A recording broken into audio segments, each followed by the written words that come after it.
নমস্কার, welcome back to my channel Bangladeshi blogger Benu's family থেকে বেনু বলছি। বাড়ি থেকে আসার পর নতুন আরেকটা ব্লগ নিয়ে আপনাদের সাথে হাজির হয়ে গেলাম। আজকে সকালটা অনেকটাই সুন্দর। মাম্মামের স্কুল এখনও চালু হয়নি।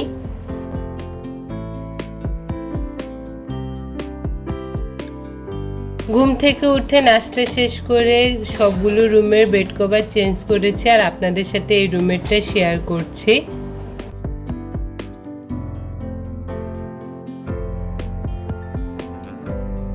বাড়িতে কমই ছিলাম, তারপরেও ময়লা ধুলাবালি তো থাকেই, তাই সব ঘর ভালোভাবে ক্লিন করে এই ওয়ার্ড্রোবের উপরটা ভালোভাবে ক্লিন করে নেব। প্রচণ্ড পরিমাণে গরম পড়েছে, বাড়িতে অনেক গরম ছিল।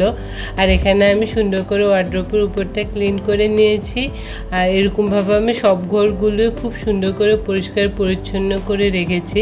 তো চলুন এক নজর রুমটা শেয়ার করে আপনাদের সাথে। রুমটা ছোট হলেও গুছিয়ে রাখলে কিন্তু দেখতে অনেকটা সুন্দর দেখা যায়।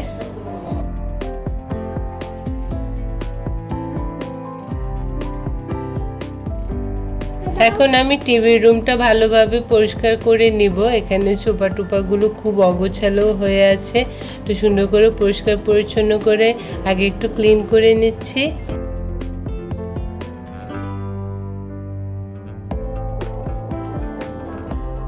তো আপনাদের সাথে এক নজর শেয়ার করি, এই কর্নার সোফা কাম বেডটা বিছানোর পর এই জায়গাটা অনেকটাই সুন্দর হয়ে গিয়েছে। তো বাড়িতে জলটা অন্যরকম ছিল, তাই হঠাৎ করে যাওয়ার পর চুল ক্লিন করার পর হঠাৎ করে চুল উঠছে। তো আজকে ভাবলাম একটু পেঁয়াজের রস সহ তেল দিব। যদিও মামামের স্কুল বন্ধ আছে বলে অনেকটাই উপকারী হচ্ছে। এই কাজগুলো বন্ধের দিনই করে ফেলতে ভালোই হয়।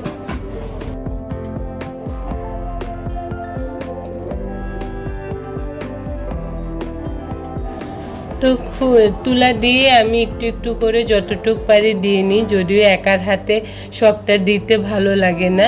আর এদিকে তেল দেওয়ার পর অনেক টাইম পর ফিরে আসলাম, স্নান করে একটু রেস্ট নিলাম, দুপুরে খাওয়া শেষ করলাম, চুল শুকানো হয়ে গিয়েছে। এখন প্রায় বিকেলবেলা।